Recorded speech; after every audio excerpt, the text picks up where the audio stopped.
जय हिंद। आज से हम एनसीईआरटी की कक्षाएं शुरू कर रहा हूं। मैं एनसीईआरटी का रोज एक एक चैप्टर का अध्ययन करने वाले हैं। एक एक वीडियो रोज लाता रहूंगा और एक एक वीडियो का अध्ययन करते रहेंगे। तो इसी क्रम में मैं सबसे पहले आज एनसीईआरटी क्लास 6 को देखने वाले हैं। एनसीईआरटी क्लास 6 में इतिहास विषय के पहला चैप्टर क्या, कब, कहाँ और कैसे को सबसे पहले आज देखेंगे। इस चैप्टर के जो भी महत्वपूर्ण प्रश्न बनने वाले हैं मैंने उन सभी टॉपिक को लिख लिए हैं और इन सभी टॉपिक को एक एक करके मैं देखने वाला हूं इसके बारे में। तो आइए सबसे पहले हम देखते हैं आखेटक। आखेटक क्या होता है? आखेटक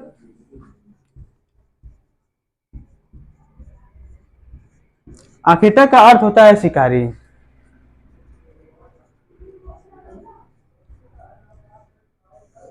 यानी प्राचीन समय में मानव अपने भोजन के लिए जीव जंतुओं पर निर्भर रहता था और जीव जंतुओं का शिकार करके ही अपना भरण पोषण करता था, जिसे हम शिकार के माध्यम से करते थे और उसको कहते थे शिकारी। यानी आखेटक का मतलब होता है शिकारी। ठीक, फिर हम आते हैं अपने अगले टॉपिक पर, संग्राहक। यानी जो यही शिकारी शिकार करके जो भी वस्तुएं जैसे कि फल फूल इत्यादि और मांसों को अपने भविष्य में उपयोग करने के लिए संग्रह करते थे, उन्हें हम संग्राहक कहते थे।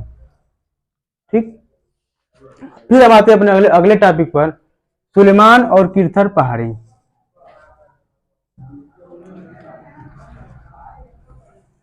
जैसे कि हम मानते हैं ये भारत के संदर्भ में ये दक्षिणी दिशा है या उत्तरी दिशा है या पूर्वी और ये पश्चिमी। भारत के उत्तर और पश्चिम दिशा में एक देश है पाकिस्तान। पाकिस्तान से आगे एक देश है अफगानिस्तान।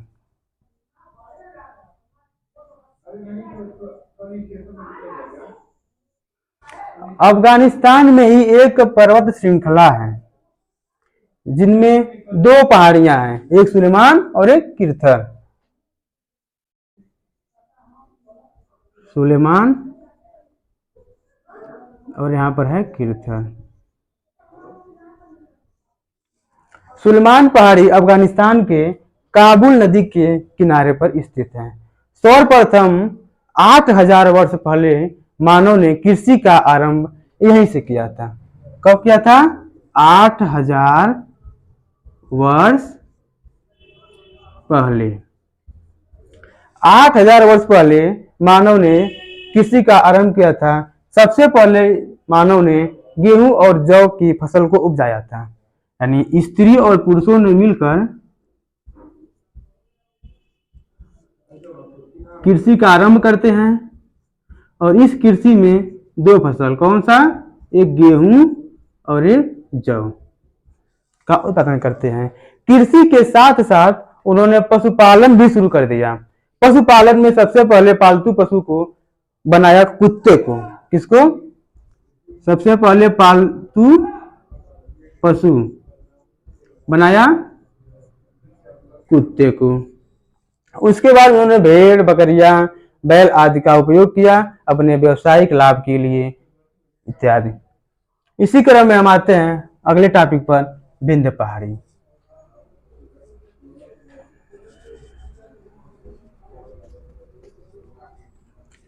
विंध्य पहाड़ी भारत के बीचों बीच एक राज्य है, मध्य प्रदेश। उस मध्य प्रदेश में कि भारत है, भारत के मध्य में एक राज्य है एमपी, मध्य प्रदेश। मध्य प्रदेश में विंध्य पहाड़ी पाई जाती है जो नर्मदा नदी के किनारे स्थित है। विंध्य पहाड़ी के उत्तर में चावल का उत्पादन शुरू हुआ था और भारत के पूर्वी क्षेत्र में, जैसे कि इस क्षेत्र में गारो पहाड़ी मेघालय राज्य में स्थित है, जो भारत के पूर्वी भाग में एक राज्य है। ठीक, इसके संदर्भ में हम आगे आते हैं कृषि। तो जैसे मैंने पहले बता दिया था, कृषि की सबसे पहले शुरुआत कहाँ हुई थी? तो सुलेमान और किरथर पहाड़ियों के बीच में लगभग 8000 साल पहले गेहूं और जौ का उत्पादन हुआ था और पशुओं में सबसे पहले कुत्ते को पाला गया था। ठीक, कृषि पशुपालतू हो गया। फिर आते हैं हम सप्तऋषि नदी।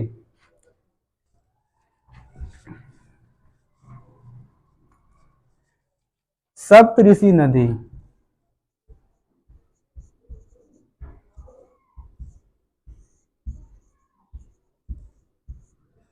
जैसे कि नाम से ही प्रतीत हो रहा है कि सप्त मतलब कि सात ऋषि नदी, यानी 7 नदियों का समूह को ही हम सप्त ऋषि नदी कहते हैं। इन 7 नदियों में सबसे पहले आता है सिंधु। सप्त ऋषि नदियों में एक नदी सिंधु है। सिंधु की 5 सहायक नदी हैं।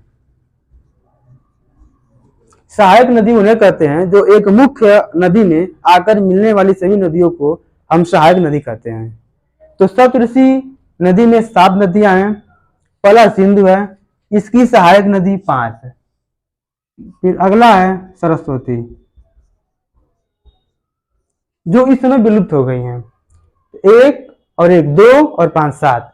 अब सप्तऋषि नदी में सिंधु की 5 सहायक कौन कौन सी नदियां हैं, सबसे पहले हम इसको देखते हैं। पहली नदी है सतलज, फिर झेलम, फिर चिनाब, रावी और ब्यास। यानी सप्त ऋषि नदी, यानी 7 ऋषियों का संगम, 7 नदियों का संगम। जैसे सिंधु, सरस्वती और सिंधु की सहायक 5 नदियां कौन कौन सी हैं? सतलज, झेलम, चिनाब, रावी और ब्यास। ठीक। पुराने नगर मतलब कि प्रारंभिक नगर, यानी प्रारंभिक नगर कहाँ बसे, उसके लिए इन सभी नदियों के किनारे जिस शहर जिस सभ्यता का विकास हुआ उसे हम प्रारंभिक नगर कहते हैं। क्योंकि नगरों का विकास सामान्यतः नदियों के किनारे ही हुआ है, क्योंकि वहाँ खेती की अच्छी सुविधा, पानी की सुविधा होने के नाते नगरों का विकास हुआ है। आधुनिक नगर 4700 ईस्वी पूर्व, यानी 4700 वर्ष पहले, 4700 वर्ष पहले आरंभिक नगर का उत्पत्ति हुआ। सिंधु, सतलज, झेलम, चिनाब, रावी, ब्यास, इन सभी नदियों के आसपास के क्षेत्रों में। फिर हम आते हैं अपने अगले टॉपिक पर, आधुनिक नगर।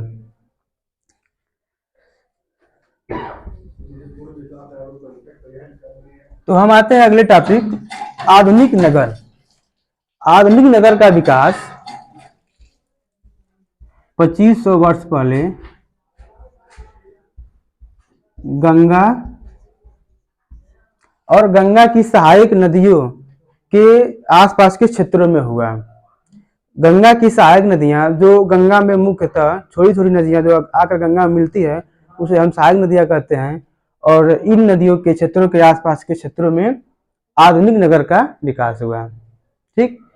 तो जैसे हम आप लोगों से पुराने नगर या आरंभिक नगर और आधुनिक नगर के बारे में चर्चा कर लिए। परीक्षा की दृष्टि से पूछे जाने वाले प्रश्न ये हो सकते हैं कि प्रारंभिक नगर का विकास कब हुआ, तो हम कहेंगे 4700 वर्ष पहले। ये प्रारंभिक या पुराने नगर हैं। ठीक। ये पूछा जा सकता है कि पुराने नगर यानी प्रारंभिक नगर का विकास किन नदियों के आसपास के क्षेत्रों में हुआ, तो हम कह सकते हैं सप्त ऋषि नदी के आसपास के क्षेत्र, इसमें सिंधु, सतलज, झेलम, चिनाब, ब्यास आदि की नदियां आती हैं। और आधुनिक नगर की बात करते हैं तो ये पूछा जा सकता है कि आधुनिक नगर का विकास कितने साल पहले हुआ, तो हम कहेंगे 2500 वर्ष पहले हुआ। या और भी पूछा जा सकता है कि आधुनिक नगर का विकास किन नदियों के बीच में हुआ या किन नदियों के आसपास के क्षेत्रों में हुआ, तो हम कहेंगे गंगा और गंगा के सहायक नदियों के आसपास के क्षेत्रों में इसका विकास हुआ। फिर हम आते हैं अगले टॉपिक, मगध का क्षेत्र।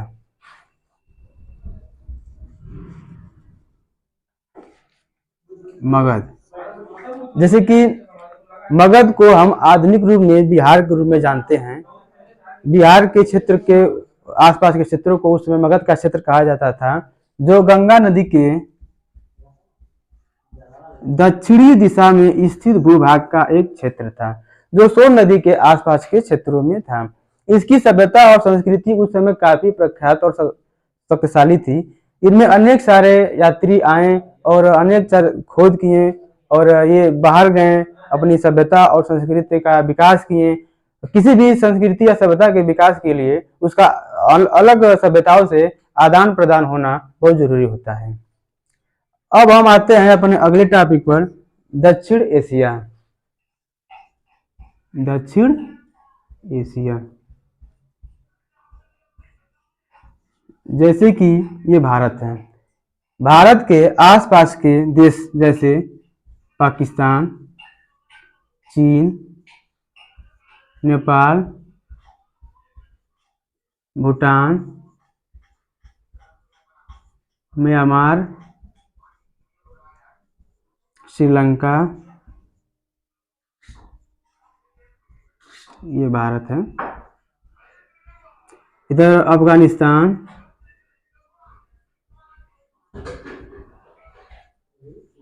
इधर ईरान। तो भारत के इन आसपास देशों के समूह को दक्षिण एशियाई देश कहा जाता है। इन दक्षिण एशियाई देशों को मिलाकर हम एक उपमहाद्वीप भी कह सकते हैं, क्योंकि यहाँ पर अनेक प्रकार के पठार, पर्वत, नदी, झील, समुद्र एक महाद्वीप की संरचना के भांति प्रतीत होते हैं। इसे हम दक्षिण एशियाई देश या एक दक्षिण उपमहाद्वीप भी कह सकते हैं। तो आइए हम अगले टॉपिक की बात करते हैं, इंडिया स्लैश भारत। यानी जैसे कि ये भारत को मानते हैं हम, ये उत्तरी दिशा और ये पश्चिमी दिशा। उत्तर पश्चिम से आने वाले ईरानी और यूनानी ने ही सर्वप्रथम सिंधु नदी के पूर्वी भाग को इंडिया शब्द दिया था। इंडिया इंडस से बना है, इंडस को हम संस्कृत में सिंधु कहते हैं। ईरानियों ने सिंधु को हिंडोस और इंडस कहा है। तो इंडिया शब्द बना है किससे? इंडस से।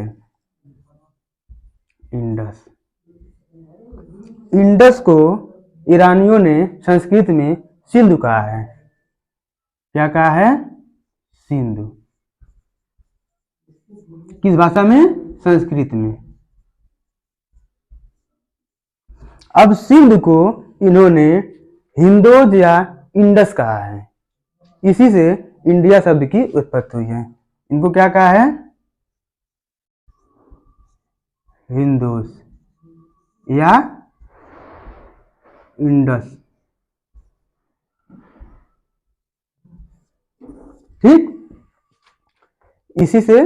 और ये सिंधु नदी के पूर्वी भाग, सिंधु नदी के पूर्वी भाग को इन्होंने इंडिया या इंडस, जिसे हम सिंधु कहते हैं संस्कृत भाषा में, इनको ईरानियों ने हिंदोस कहा है। अब सिंधु नदी के उत्तर और पश्चिम भाग में एक समूह था। इस समूह को भरत समूह के नाम से जाना जाता है, जिसे भारत शब्द की उत्पत्ति हुई है। भरत समूह लगभग 3500 वर्ष पहले, 3500 वर्ष पहले भरत समूह का उल्लेख ऋग्वेद में भी मिलता है। किसमें मिलता है? ऋग्वेद में। ठीक, किसका? भरत समूह का।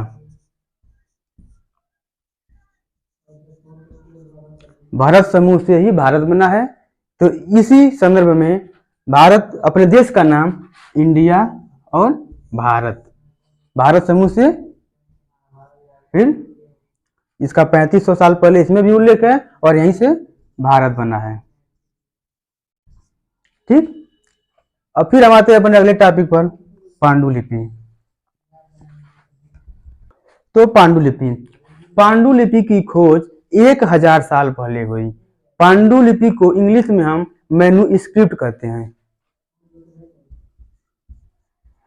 पांडुलिपि,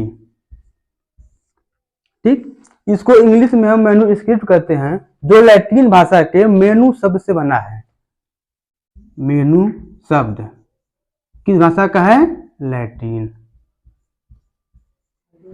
जिसका अर्थ होता है हाथ।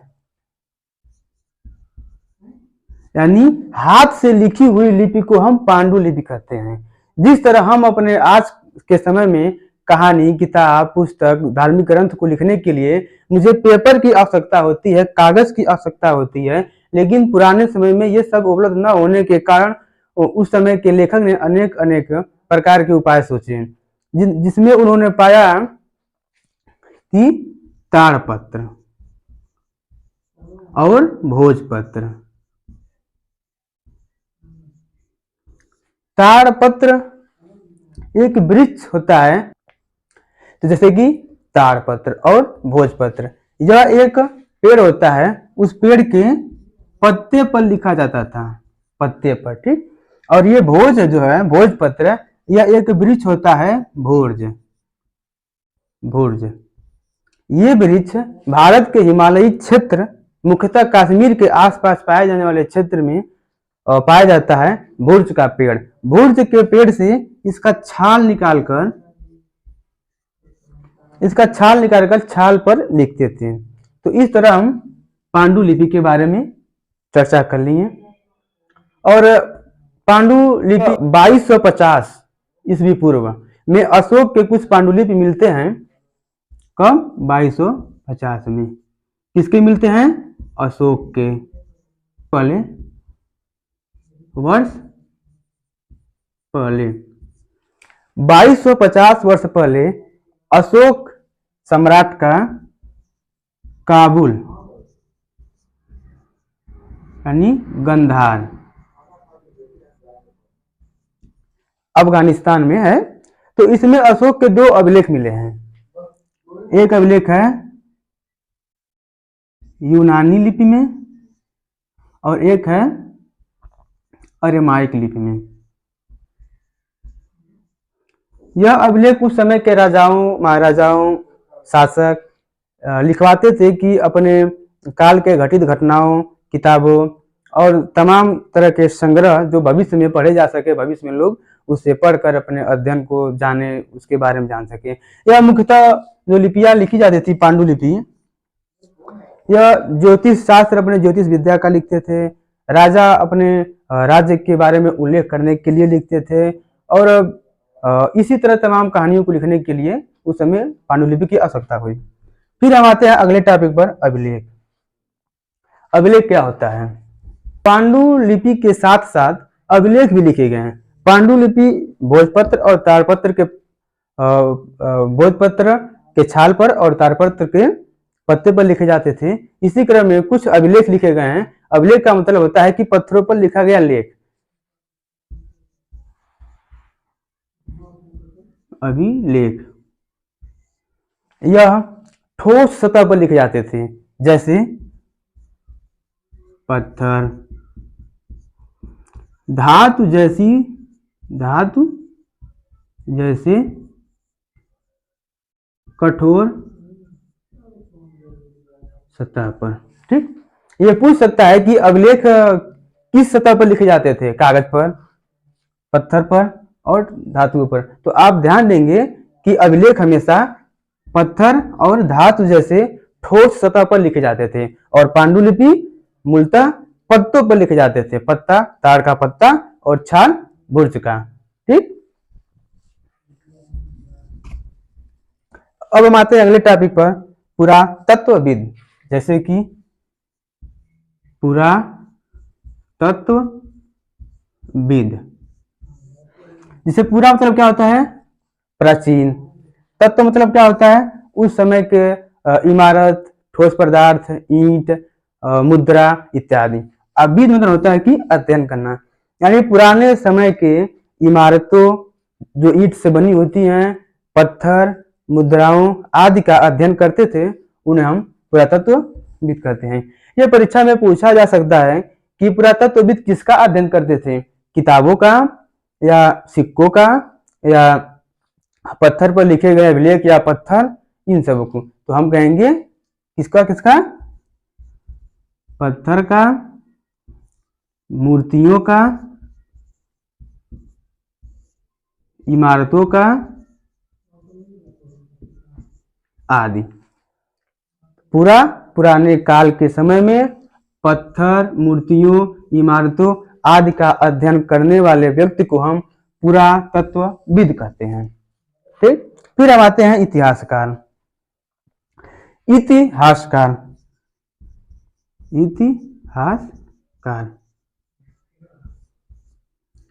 इति माने होता है पुराना या अतीत। क्या होता है? पुराना या अतीत, यानी पुराने या अतीत के घटनाओं का जो अध्ययन करते हैं उन्हें हम इतिहासकार कहते हैं। जैसे पुराने इतिहासकार किसका अध्ययन करेंगे, कैसे जानेंगे? तो इन्हीं का इस्तेमाल करते थे, पत्थरों के, मूर्तियों से, इमारतों से और पांडुलिपि से।